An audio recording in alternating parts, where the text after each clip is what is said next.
My name is Alcarrio La Rosa.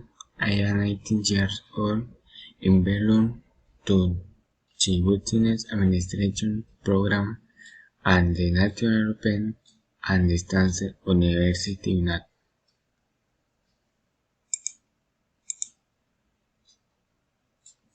It is usual for December a special time to share with the relatives who come to visit us.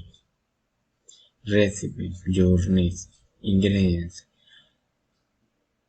2 cups water, 1 cup rice, 1 cinnamon splinter, 2 cups milk, cold condensed milk, 3 tablespoons raisins. Preparation: Mix the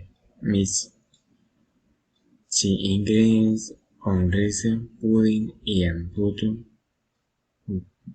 base long heat. Cook the water, cinnamon, cheese, and rice for 15 minutes.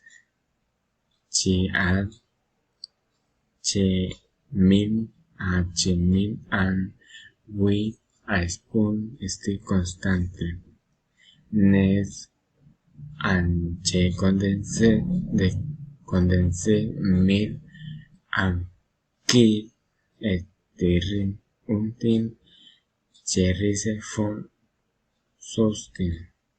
Mix the milk clean and nestled milk clean. Later cook milk stir for more minutes.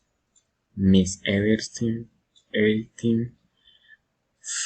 Finally, fill the individual molds with the mixture. This is a recipe that you can serve whole. Cool. Pour the mixture into equal portions, and to remember you can sprinkle ground cinnamon on top. Thank you.